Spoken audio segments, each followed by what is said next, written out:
It's a pleasure to introduce Jasmine. Jasmine will discuss a project titled Multiracial and Multiethnic Experiences.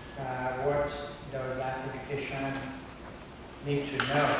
This is one of those projects that makes you wonder why you haven't thought of it first, or why hasn't someone else thought about it up till now. It's a project that is very engaging, very lucid, and I think it comes from the genuine interest that Jasmine has in the project. It shows certain vulnerabilities that pulls you in as a viewer and as the audience.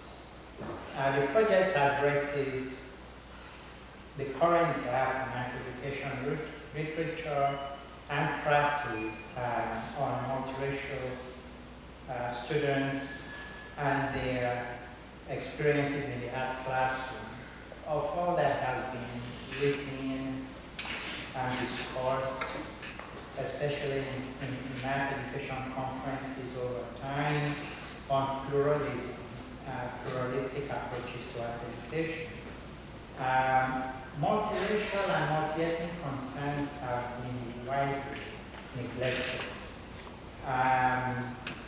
Accordingly, in this project, Jasmine creates a website for art educators to use to learn about multiracial American artists, literature, theories, and students' experiences.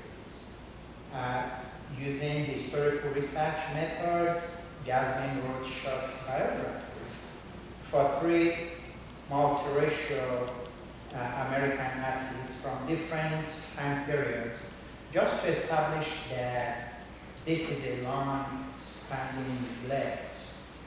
These artists include George Harriman, Isamu Noguchi, and Wendy Redster. And recurring themes in the life and career experiences of these artists are discussed to facilitate knowledge and understanding of their personal struggles in an evolving demographics in society. Jasmine looks into these shifts in demographics in the American society. So this project provides Jasmine's insight. It's a very original project that I think practitioners will find useful from this very moment on. As a matter of fact, I think Jasmine might very well be, as of now, the primary voice on this subject in art education. So it's insightful, and these long-standing issues of race and ethnicity in the American society also becomes an integral part of this study. The project provides art educators with useful resources for accommodating the needs unique to multiracial students. So let's listen. Thank you, Dr. Aguilar. So yeah, I'm going to also not use the mic because I have that teacher voice all warmed up this past week. So good afternoon, everyone. So let's jump right into my project, my presentation, Multiracial and Multi-Ethnic Experiences. What does art education need to know? By me, Jasmine Meyer. So first, I want to review the differences between the terms race and ethnicity. Race is generally based on skin color and physical features, while ethnicity considers the group's traditions, ancestral homes, food, dress, and narratives, as well as race. For instance, I use both terms, though I tend to use multiracial more since it is more common. Make these a bit bigger. Okay. So, what is my capstone project? It's a website for art educators to use to learn about multiracial American artists, student experiences, and theories. As a multiracial graduate student, I noticed a gap in art education literature about multiracial artists their experiences, students, and their experiences in the art classroom. This gap is glaring and a little alarming since today the multiracial, multiethnic, or MRME demographic is the fastest growing proportionally in most countries. As art educators and as guides of visual arts and culture, we need to be knowledgeable about the unique and varying MRME experiences and its history. While there are a few artist lists or resources available online, there are no websites or web pages that offer both artist examples and literature that art educators can study to understand their multiracial identity more deeply. Therefore, hopefully my project can fill that gap. So let's start with my research questions. I have one main one and one sub one. My main question is, what perspectives and insights can I learn about multiracial or multiethnic identity by researching the lives of 3 multiracial U.S. artists from across U.S. history? I phrased the main question this way since I needed more evidence of the hardships and advantages of being MRME in a race-conscious society before I could go onto my website. And my second question is, how can these perspectives and insights impact our education regarding how students are taught about multiracial identities and artists?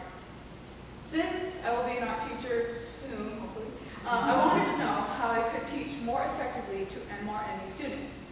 Even though I am multiracial, multiethnic myself, I do not know everything about other multiracial, multiethnic people. So what else could I learn? So I'll explain the problem, but first we'll look at some background demographic information. So, drawn by economic opportunity and relative ease of travel for some, many people all over the world are moving to different areas for a better future. Awesomely, in my opinion, this leads to multicultural cities, towns, and communities. Eventually, it also leads to multiracial children.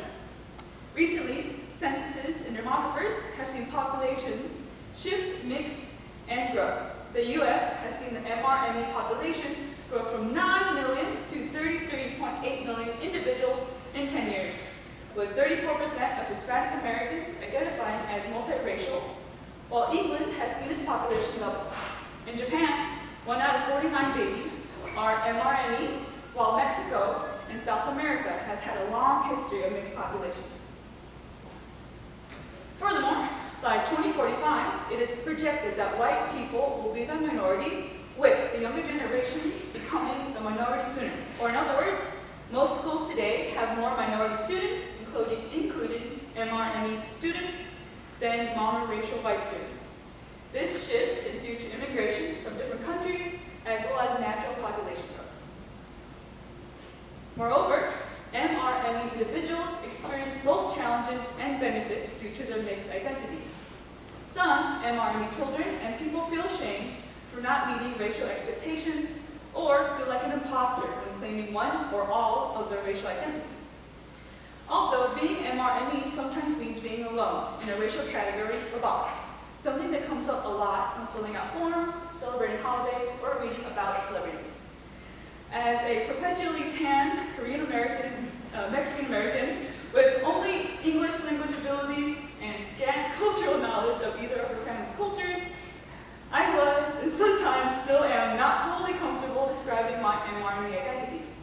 Things out of my control resulted in my particular deficiencies and characteristics. In other words, I'm very American in other countries, though there are still some times I feel like strangers question even that.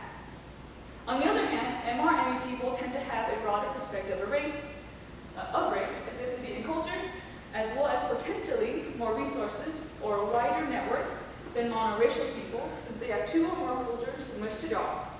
While there is a lot to celebrate about MRME people, there are also many hardships that impact them as well. Next, I'll show you my research and analysis methods and process. For the bulk of my project, I used historical research methods, which involve reading and investigating a chosen subject or topic and writing about it, usually with a new perspective or interpretation. First, I have to select my MRME artists.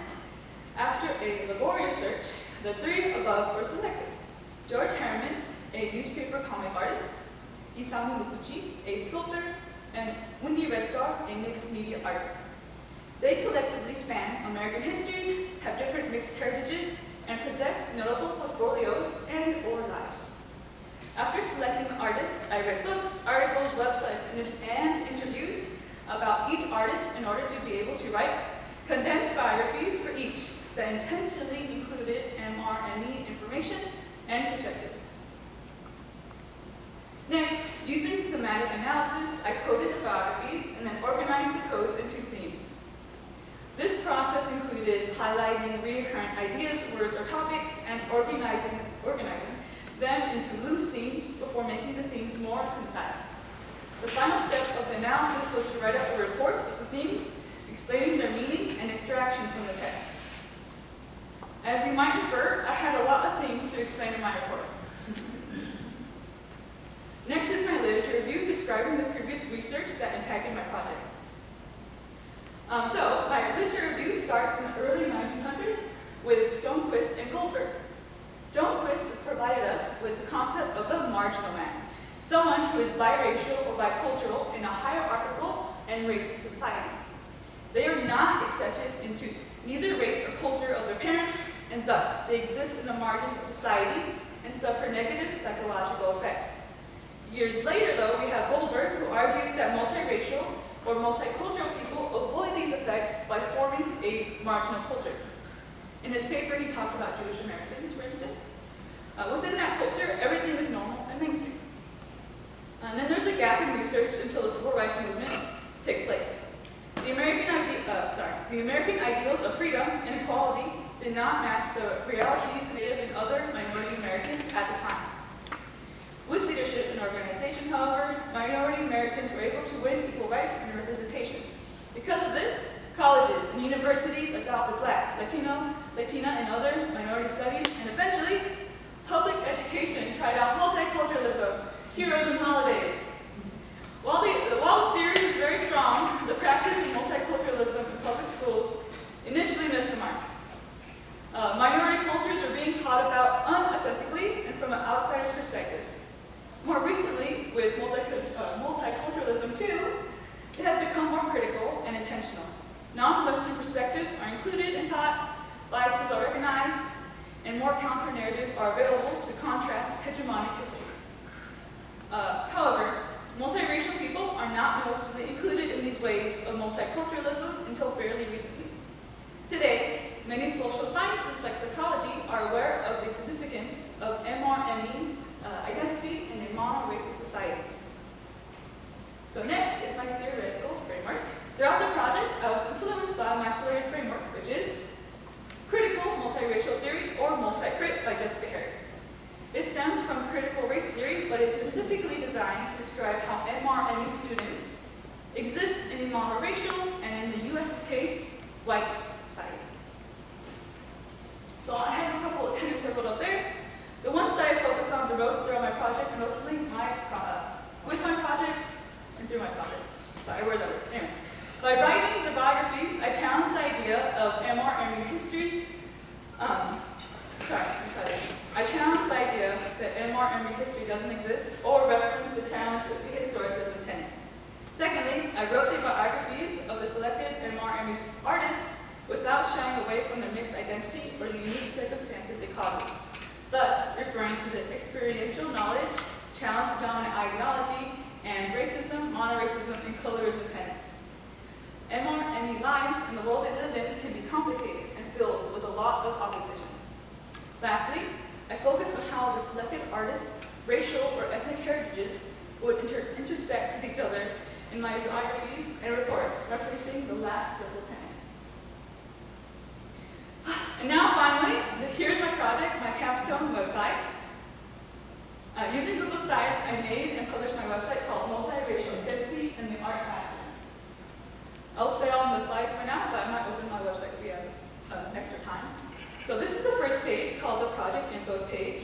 It acts like an abstract for the project and informs readers about the research methods that I use.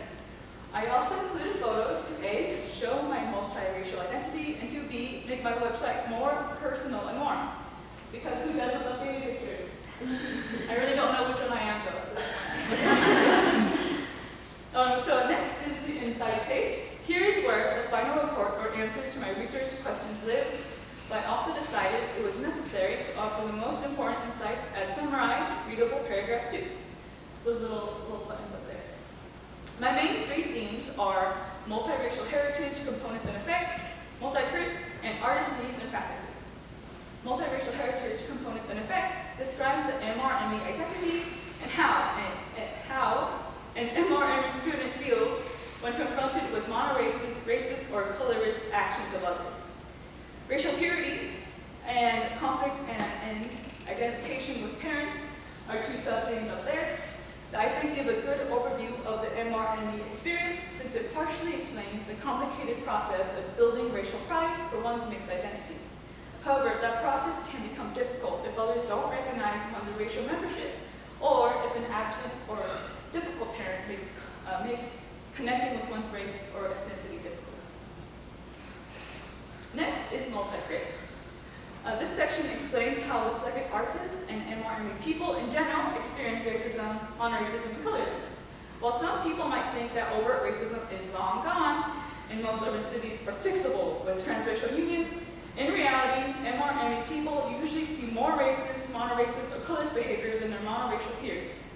People sometimes forget that their friend, cousin, or community member is mixed and say a derogatory name or comment that can deeply hurt the MRME person. Lastly, artist needs and practices, which is on the bottom, describe how student artists need support, inspiration, and a reason to create, such as a particular message or goal, in order to become a successful artist, just like Harrigan, Noguchi, and Wendy Ridstar. Here they are. Next is the selected artist page. I draw and uploaded the portraits of all three of the artists and included their information underneath. Readers can read the full biographies I wrote by clicking the blue button, or choose to read the shortened bios instead. By providing these bios, I hope that art educators will include these artists and their mixed heritage in their art lessons. Below Harriman and the others, I also included a list of other MRME artists that I found online. If you click on the name, the collapsible box will open and show their information, like chosen medium and website. Lastly is the resources page. It contains most of my references and some bibliographic entries that added to my understanding of MRME and identity studies. As you can see, it is organized into three categories: periodicals, websites or online materials, and books. So here is the periodicals box open. Inside each tab, the references are organized into topics, and then the titles bolded so that readers can more easily see them.